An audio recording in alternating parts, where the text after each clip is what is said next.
Bueno, pues empezamos entonces con los temas que teníamos para hoy. Y como decía, pues resulta que el agujero negro más cercano a la Tierra, Sí, pues parece que se nos cae. sí, se nos cae un poco. Nos habíamos quedado en episodios anteriores. Espera, espera. Hay que ponerlo. Si no lo hago yo. En episodios anteriores. Ahí está María. Muy bien. Que en el episodio Pero 267... me quedé con la curiosidad de escucharte haciéndolo tú. No lo hago tan bien. En el episodio 267, allá por no sé qué era, mayo del 2020 o hace mucho tiempo, prepandemia, no, justo en pandemia, se estaba hablando, salió en las noticias el agujero negro más cercano a la Tierra. A 1000 años luz, una cosa así. Que se había descubierto, ¿no? Que se había descubierto, sí. Y era bastante sorprendente porque se parecía bastante a otra noticia anterior que era el agujero negro que no podía existir.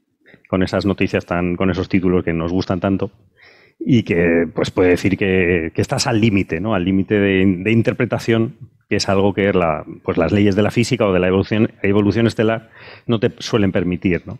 Entonces el otro el que no podía existir era el EB1 y era una salvajada, en el sentido que la habían inferido a través de la luz de este objeto, que posiblemente habría una estrella alrededor de lo que podía ser un agujero negro, y en el caso de ser un agujero negro tendría unas 70 masas solares, que es muy raro, muy extraño y que no se puede explicar, digamos, con la teoría evolutiva normal. Ese agujero negro tendría que haber explotado, tendría que haber destruido todo el sistema, y que era muy difícil mantener ese agujero negro, ¿no? Eso por un lado. Eso iba ya salió y fue por sus cauces. Sí, perdona, apuntar simplemente que la razón por la que no debería existir es que a mí me gusta mucho y siempre no lo voy a explicar, pero luego si sobra tiempo y nos aburrimos, a lo mejor podemos hablar de ello, que es lo que se llama la inestabilidad de creación de pares, ¿no? El pair instability, ¿no? Se dice en inglés, que es un mecanismo que es muy fascinante, que se supone que pasan estrellas que son muy, muy masivas y que hace que la estrella explote completamente sin dejar un agujero negro, que es la forma en la que se forman los agujeros negros de masa estelar, ¿no? Entonces hay un límite a partir del cual supuestamente no debería haber agujeros negros estelares de más de ese límite, ¿no? Sí, no se han encontrado muchos. Se supone que incluso en nuestra galaxia tiene que haber muchos agujeros negros de tamaño estelar, varias masas solares. Pero llegar a 70 masas solares es un rango muy, muy delicado, muy complicado, y que no es factible. Hombre, sería posible, pero en unas condiciones muy excepcionales, ¿no? En este segundo caso, estamos hablando con otro nombre, HR 6819, era el agujero negro más cercano a la Tierra. Que la gracia que tiene es que el sistema estelar se podría ver a simple vista. Tendría una magnitud bastante elevada. Y según las interpretaciones del primer autor, de Thomas Rivinius, de la Universidad de Leuven, creo que es, en Bélgica, en ese momento yo no sé si estaba en Chile, en la ESO, bueno, sí, se publicaba como Chile, su interpretación de estas observaciones era un agujero negro más humilde, de 4 masas solares, con lo cual todo el mundo se quedaba más tranquilo, porque eso sí se han predicho y tiene que haber muchísimos, pero no se han visto tantos y sobre todo tan cerca de la Tierra, ¿no? Entonces, la interpretación es que esto era un sistema triple, bastante exótico, donde había una estrella central orbitando un agujero negro y tendría que haber otra estrella para estabilidad del sistema, pues bastante más alejada, ¿no? Lo que pasa es que las distancias de las que estamos hablando son milésimas de segundo de arco. O sea, son distancias enanas, muy difíciles de resolver incluso con los mejores telescopios. De hecho, no se resolvía no se puede resolver. Cuando hablamos de resolver es distinguir. Siempre hablamos de en jerga, pero realmente es distinguir un objeto de otro, ¿no? Sí, vamos, que ves un solo punto y dices, estos son resolver, parece que somos máquinas de internet o no sé qué estamos haciendo, pero sí, es distinguir las fuentes, ¿no? Son fuentes puntuales, pero que están solapadas. La luz viene de varias a la vez, pasa muy a menudo, y según el tamaño del telescopio, pues no, desde la Tierra, lógicamente, no podemos distinguir exactamente de dónde viene la radiación. Lo que pasa es que cada objeto, al ser diferente, tiene una señal de radiación diferente. Tiene unas energías diferentes, lo llamamos longitudes de onda, un espectro, la distinción en longitudes de onda, en energías de ese objeto, son diferentes, tienen rasgos diferentes. Entonces se puede separar espectroscópicamente hablando, como decimos, ¿no? Por esas longitudes de onda, ese espectro, esas energías diferentes, ¿no?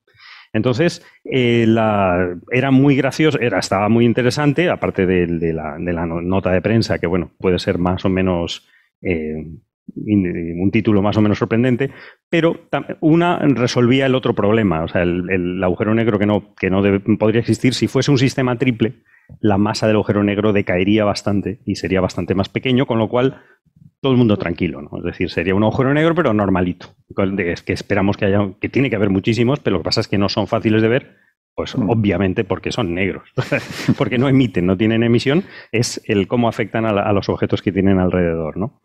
En este caso, se estuvo haciendo seguimiento de ambos objetos. En este caso hablamos del HR6819, no tiene un nombre más sexy, pero se siguió observando y se vio que eran unas estrellas gigantes de tipo OB, y se han seguido estudiando con otros telescopios y se planteó varias hipótesis, ¿no?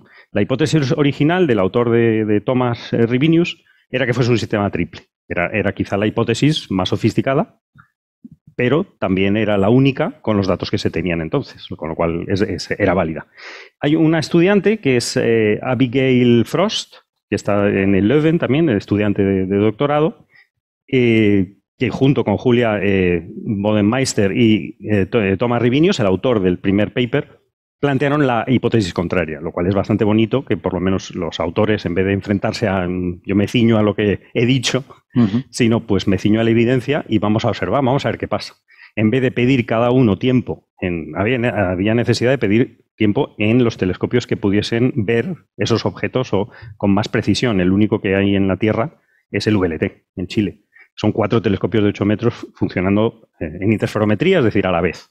Es muy complejo, son instrumentos muy complejos y son los únicos que podrían resolver este misterio, por así decirlo, ¿no? Que podrían aportar más luz, nunca mejor dicho, a este caso, ¿no? Aportar más luz e interferirla. E interferirla para distinguir, porque tengan en cuenta que estamos hablando de objetos que están muy cercanos, en milisegundos de arco, cuando la atmósfera de la Tierra, como mucho, te deja un segundo de arco de resolución. Es decir, que un objeto puntual perfecto se mueve en un segundo de arco, con lo cual hay que usar técnicas especiales de óptica adaptativa, que en este caso con 4 telescopios de 8 metros en Chile, que es tela marinera. Vamos, lo más de lo más, el estado del arte, que se suele decir. Y, lógicamente, pidiendo cada grupo por separado no les iban a dar tiempo, pero juntos hicieron peso y efectivamente pudieron observar. Observaron y tuvieron suerte, tuvieron unas noches muy buenas debajo del segundo de arco y usaron un par de instrumentos que son capaces de ir a ese límite, ¿no? Décimas, centésimas de segundo de arco, ¿no? Con espectros de alta resolución, es decir, verían las energías con muchísimo detalle de todos los objetos. Las energías vienen solapadas, vienen una encima de otra y había que distinguir los objetos, ¿no? Y resulta que lo que fueron era a descartar la hipótesis más extrema, la de 3 objetos, porque si fuesen 3 objetos, uno sería un agujero negro, no se ve, el otro sería una estrella alrededor de ese agujero negro y un tercer objeto sería otra estrella con una determinada masa, pero que tendría que estar muy lejos. Tendría que estar muy lejos para no haber caído y colapsar sobre el par central, ¿no?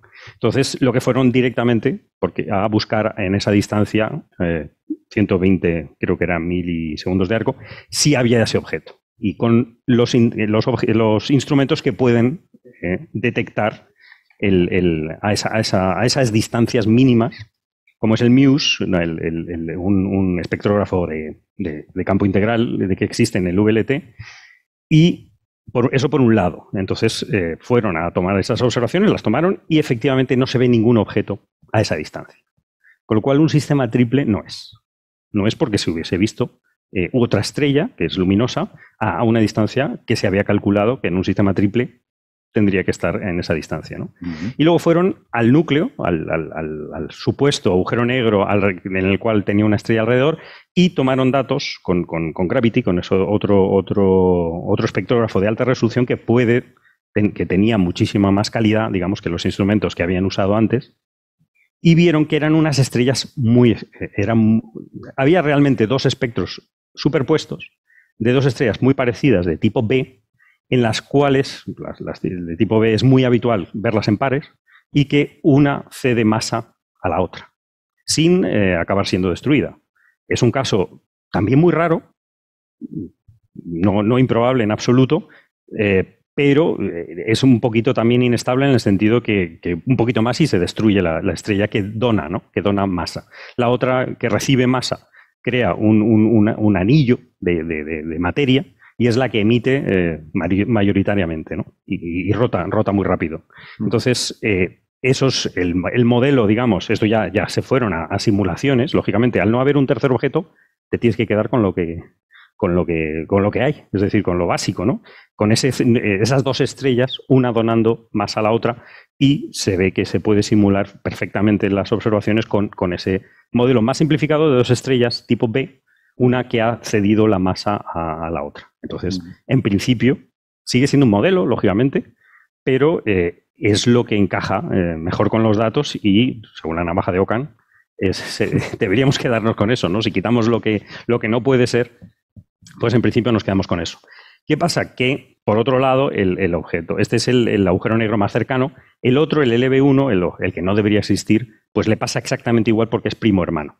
Entonces, hay otras observaciones también de esta mujer, de Julia Bodenmeister, que un poquito después del año del 20 también ya estuvo viendo que son estrellas de tipo B y que pasa exactamente lo mismo. De hecho, cuando una es rota muy rápido, las líneas espectrales, es decir, esta separación en frecuencias o en energías, se expande mucho y al solapar una sobre otra queda difuminada, digamos, la información se puede perder.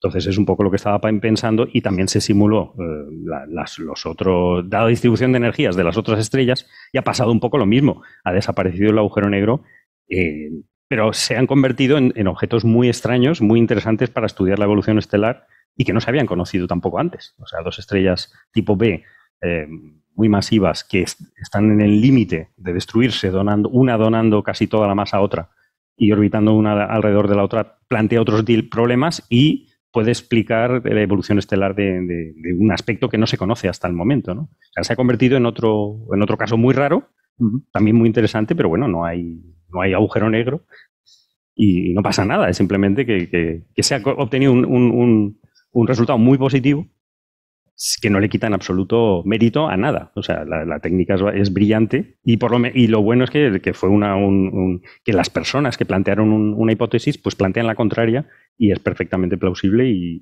fenomenal. O sea, que así se evoluciona, ¿no? Claro.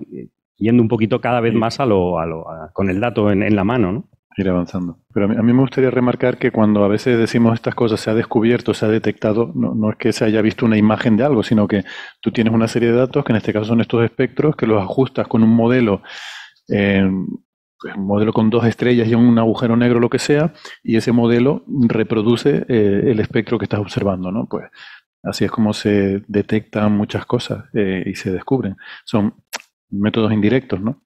Solemos hablar cuando hablamos de exoplanetas, que luego aparece en la nota de prensa con una ilustración bucólica de un atardecer, una puesta de sol con colores rojizos, anaranjados, ¿no? Y realmente lo que tú has visto es una curva de luz en la que se cambia un poquito la intensidad en un punto. Gastón, yo quería hacer un comentario un poco banal, pero bueno, lo profundo me evita, digamos. Que es seguro. Un poco lo que decíamos recién, ¿no? Como es una linda muestra de, no solamente en este caso particular de estos autores de honestidad intelectual, sino también un poco mostrar cómo avanza la ciencia, en el sentido de que muchas veces alguien que se dedica a otro tema piensa que uno se levanta a la mañana, hace una interpretación de lo que observa y ad hoc y se queda con eso y en el fondo lo que tiene de buena ciencia no es que no puede equivocarse, ese es un ejemplo, sino que te da un mecanismo, un servomecanismo de cómo corregir eso. Estas personas revisan su propia observación, se dan cuenta de que hay que someter a embate crítico lo que habían dicho antes y tienen la suerte de no solamente desdecirse, sino al momento de desdecirse encontrar algo nuevo. Pero si no hubiese sido así, igual me parece un lindo ejemplo para mostrar cómo no es que uno se levanta a la mañana y hace hipótesis ad hoc, e interpreta lo que quiere, sino que eso tiene que estar sometido a embate crítico y esta gente lo hizo. Afortunadamente ellos mismos, a veces es otro el que refuta lo que uno dice y bueno, se arma un debate hasta que la cosa queda resuelta. Pero me parece interesante esto como ejemplo casi epistemológico también, ¿no? Sí, y yo creo que lo más bonito de eso es que Y la respuesta no es, o sea, no son castigados ni ridiculizados por ello, sino al contrario. No es, no va a venir nadie a decir, pero bueno, esta gente, ¿en qué quedamos? ¿Hay o no hay? O ustedes dijeron antes una cosa y ahora dicen otra. No, eso no pasa. O sea, en No, ciencia es normal. y lo bueno, de hecho creo que es al revés, me parece que para eso ya tiene que ver con la persona en sí, pero me parece que qué mejor que decirse uno antes de que otro lo refute, ¿no? También Claro. está bueno darse cuenta. No pasa eso en una discusión en una mesa. A veces uno no le gusta ese dar el brazo torcer, pero en las discusiones científicas es distinto. Uno prefiere, si uno dijo una cosa incorrecta e interpretó mal un resultado, o no tenía datos suficientes para interpretarlo bien y conjeturó de más, ser uno el que luego revise eso y no otro, pero bueno, si es otro también bienvenido sea. Sí, desde ese punto de vista, yo creo que es una buena práctica, ¿no? Que se debería implementar, yo creo que de una forma más amplia en la sociedad, ¿no? O sea, no hay que reprobarle a una persona que cambie su forma de pensar sobre algo si tiene información nueva o datos nuevos o simplemente ha pensado mejor sobre algo. Creo que al contrario, debería ser digno de aplaudir. Sin embargo, parece que es al contrario, ¿no? Parece que recompensamos la cabezonería, el ser obstinado en una idea y defenderla hasta las últimas consecuencias, ¿no? En fin. ¿Querías comentar, Francis?